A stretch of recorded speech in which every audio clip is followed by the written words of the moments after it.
நமஸ்காரம். உங்க கல்பனா ஸ்ரீகாந்த். ஏப்ரல் மாசம் ரிஷபராசி மற்றும் ரிஷப லக்ன அன்பர்களுக்கு எப்படி இருக்கு அப்படின்றது தான் இந்த பதிவுல தெளிவா நம்ம பார்க்க போறோம். ஃபர்ஸ்ட் அண்ட் ஃபார்மோஸ்ட் உங்களுக்கு ஒரு சின்ன ஜிஸ்ட் கொடுத்துறேன். ஃபர்ஸ்ட் ஹாஃப் ரொம்ப ரொம்ப ரொம்ப டஃபா இருக்கும். செகண்ட் ஹாஃப் அப்படியே ஆப்போசிட்டா ரொம்ப ரொம்ப ஜாலியா இருக்கும். அப்ப டஃப்னஸ்ல எது பண்ணக்கூடாதுன்றது தெரிஞ்சுக்கணும். ஜாலியா இருக்கும்போது எப்படி அதை யூட்டிலைஸ் பண்ணிக்கணும் அப்படின்றதும் இந்த பதிவுல உங்களுக்கு தெளிவா நான் சொல்லுவேன். அதே மாதிரி எந்த காலகட்டத்தில் நீங்க ரொம்ப எச்சரிக்கையா இருக்கணும், அதே மாதிரி எந்த காலகட்டத்தில் அனைத்து விஷயத்தையுமே நீங்க ஜெயிக்கக்கூடிய பக்குவம் உங்களுக்கு ஏற்படுதுன்றதை நீங்க தெளிவா புரிஞ்சுக்கணும். உங்களுடைய வின்னிங் சீக்ரெட் அப்படின்றது நான் கொடுப்பேன். ஸோ இந்த பதிவை நீங்க ஸ்கிப் பண்ணாம கடைசி வரைக்கும் பாருங்க. அண்ட் நீங்க ஃபர்ஸ்ட் டைம் நம்ம சேனலை பாக்குறீங்க அப்படின்னா சப்ஸ்கிரைப் பண்ணிக்கோங்க, பெல் பட்டனை பிரஸ் பண்ணுங்க, ஆல் என்ற ஆப்ஷனை சூஸ் பண்ணிக்கோங்க. ரிஷபராசி ரிஷப லக்ன அன்பர்களுக்கு முக்கியமா நான் சொல்ல விரும்புறது என்ன அப்படின்னா, லாபஸ்தானத்துல சனி, சூரியன், செவ்வாய் இவங்க நடப்போட போறாங்க. சோ லாபம் அப்படின்றது நெகட்டிவ் ஆகாது அப்படின்னாலும் இந்த இடத்துல லாபத்துக்காக பெரிய சண்டைகள், பெரிய பிரச்சனைகள், பெரிய பெரிய வம்புகள் அப்படின்றதெல்லாம் வரதுக்கு உண்டான வாய்ப்புகள் இருக்கு. சோ அதனால நீங்க லாபகரமா எது பண்ணணும் அப்படின்னு நினைச்சாலும் தயவு செஞ்சு ஃபர்ஸ்ட் ஹாஃப்ல முயற்சியே எடுக்க வேண்டாம். நீங்க ஏதாவது சின்னதா பேசினா கூட, அவங்களுடைய லாபத்துக்காக நீங்க பேசினா கூட உங்க மேல பழிச்சொல் வரதுக்கு உண்டான வாய்ப்புகள் உண்டு. சோ இந்த ஃபர்ஸ்ட் ஹாஃப்ல 14ஆம் தேதி வரைக்கும் கொஞ்சம் சிவனேன்னு தான் இருக்கணும். அப்படி இல்லைன்னா என்னடா இது சூப்பர்னாங்க, சனி 11ல இருக்கு, அப்படி இப்படின்னு எல்லாருமே பேசினாங்க, இப்பதானே தேவையில்லாத பிரச்சனைகள், தேவையில்லாத கன்ஃபியூஷன் ஏற்படுது அப்படின்றது உங்களுக்குள்ள வரும். தயவு செஞ்சு யாருக்கோ அட்வைஸ் பண்றது, வழிகாட்டுறேன்னு சொல்லிட்டு நீங்க ஒரு விஷயத்த சொல்றது அப்படின்றதெல்லாம் சிம்பிளான அட்வைஸ் கூட வேண்டாம். ஒரு சமையல் சம்பந்தமான ஒரு விஷயம் நீங்க மத்தவங்களுக்கு சொன்னீங்கன்னா கூட அதுல ஏதோ ஒண்ணு மறந்து போய் நீங்க மிஸ் பண்ணிடுவீங்க. ஆனா அது வேணும்னா தான் மிஸ் பண்ணாங்க அப்படின்னு சொல்லி உங்க மேல கெட்ட பேர் வர்றதுக்கு எக்கச்சக்கமான வாய்ப்புகள் இருக்கு. யாருக்கெல்லாம் கோர்ட்டு கேஸ், வம்பு வழக்குன்ற பிரச்சனைகள் இருக்கோ அவங்க எல்லாம் ரொம்ப ரொம்ப ரொம்ப ரொம்ப நிதானத்தோட இருக்கணும். இது பண்ணினா லாபம் அப்படின்றது நினைச்சு நீங்க பண்ணி தேவையில்லாத சிக்கலுக்குள்ள மாற்றதுக்கு எக்கச்சக்கமான வாய்ப்புகள் இருக்கு அப்படின்றது தெளிவா நீங்க புரிஞ்சுக்கணும். இதே உங்களுடைய ராசிநாதன் பாத்தீங்கன்னா 19ஆம் தேதி உங்க மேலேயே ஆட்சி பெற்று வரார். அதுதான் உங்களுடைய ஜாலியான பீரியட். சோ அப்ப நீங்க எல்லாம் என்ன பண்ணணும், ரிஷபராசி ரிஷப லக்ன அன்பர்களா, நார்மலா கோ ஆன் த ஃப்ளோ அப்படின்றது எதுவாக இருந்தாலும் ப்ரொசீட் பண்ணிட்டு எந்த ஒரு அப்லிஃப்ட்மெண்ட்டுக்காக எடுக்கக்கூடிய ஸ்டெப்ஸை 19ஆம் தேதிக்கு மேல நீங்க எடுத்தீங்கன்னா அனைத்து விஷயங்களும் உங்களுக்கு சூப்பரா இருக்கும். ஒவ்வொரு செக்டாரா நம்ம பார்க்கலாம். யாரா இருந்தாலும் முதல் கேள்வி என்ன, பொருளாதாரம் எப்படி இருக்கும். அதே மாதிரி இப்ப நிறைய நிறைய நிறைய அலைச்சல் அப்படின்றது எல்லா ரிஷபராசி அன்பர்களும் சொல்லிட்டே இருக்கீங்க. முதல்ல ரொம்ப கஷ்டப்பட்டீங்க, இப்ப வேலையெல்லாம் கிடைச்சிடுச்சு, எல்லாம் போகுது, ஆனா அலைச்சல் மீறிய அலைச்சல் இருக்கு அப்படின்றதும் அண்ட் அந்த அலைச்சலுக்கு ஈக்குவலான ரிட்டர்ன்ஸ் இல்லை அப்படின்றது தொடர்ந்து சொல்லிட்டு இருக்கீங்க.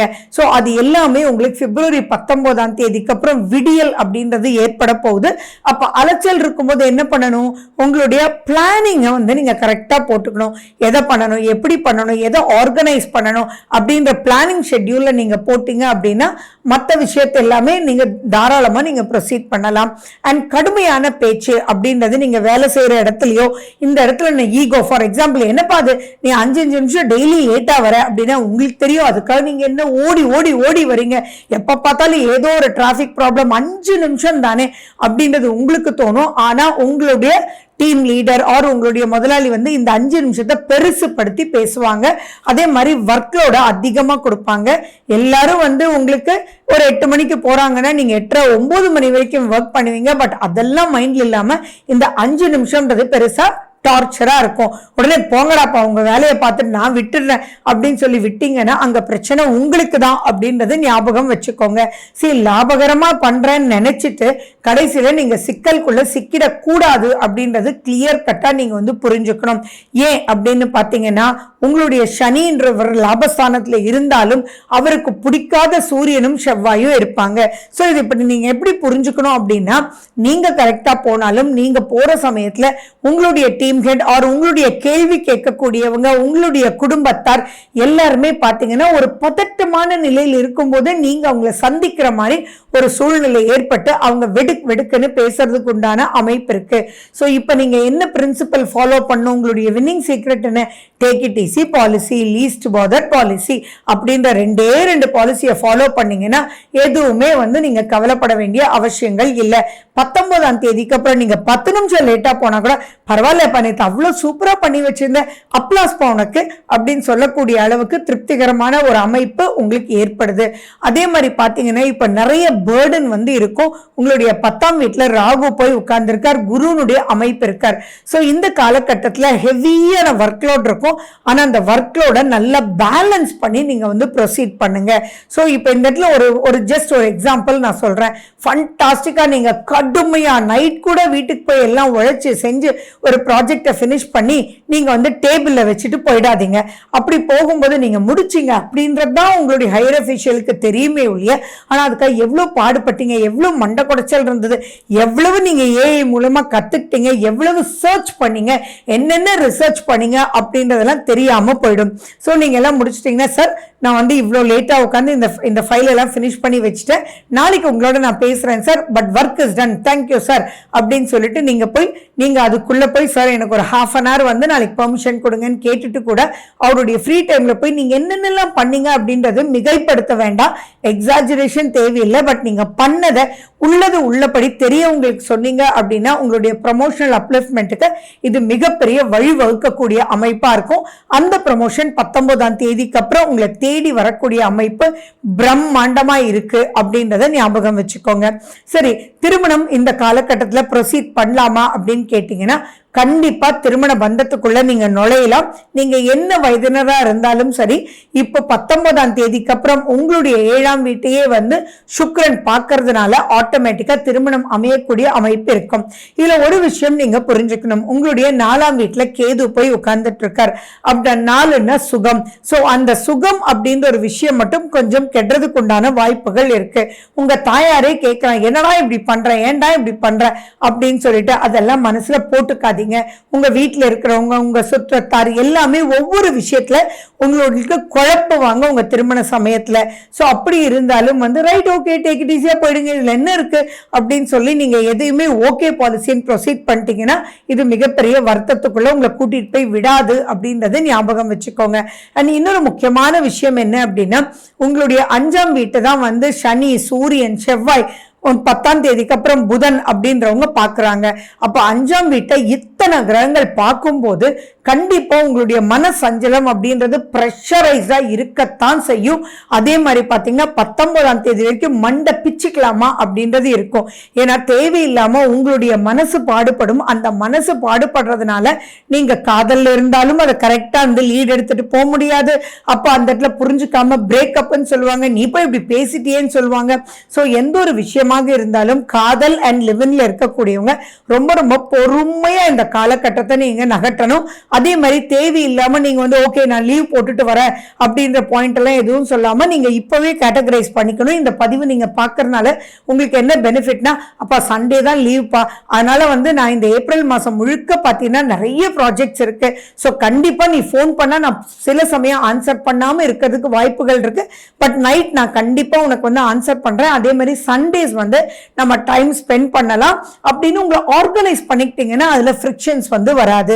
அதே மாதிரி அப்படி எந்த ஃப்ரிக்ஷன் உங்களுக்கு வந்தாலும், ஏன்னா இப்போ உங்களுடைய சுய ஜாதகத்துல தசாபுத்தி அந்தரம் அந்த அளவுக்கு கிளியரா இல்லை அப்படின்னா அந்த ஃப்ரிக்ஷனுடைய இழுபறிகள் பெருசா இருக்கும். நீங்க ஒண்ணு சொன்னா அவங்களுக்கு ஒண்ணு புரியும், அவங்க ஒண்ணு சொன்னா உங்களுக்கு ஒரு புரியும். சோ இங்கதான் வந்து பிரேக்கப்னு ஆறதுக்கு உண்டான வாய்ப்புகள் அதிகமா இருக்கு. சனி செவ்வாய் சேர்ந்தாலே இட் இஸ் கால் ஆக்சிடென்ட்ஸ் அப்படின்னு சொல்லுவோம். சோ இப்போ ஆக்சிடென்ட்ஸ் அப்படின்னா வண்டி முட்டினா மட்டும் கிடையாது. நீங்க வந்து மனசு சங்கடப்பட்டு யாரெல்லாம் நம்புறீங்களோ அவங்க எல்லாம் உங்களை கரெக்டா புரிஞ்சுக்காம போனாலும் தட் இஸ் கால் பிரேக்கப் அப்படின்றத ஞாபகம் வச்சுக்கோங்க. சோ அப்ப திரும்பியும் பேட்ச் பண்றதுக்கு ரொம்ப ரொம்ப டென்ஷனா முயற்சிகள் எடுக்க வேண்டிய அமைப்பு இருக்கும்.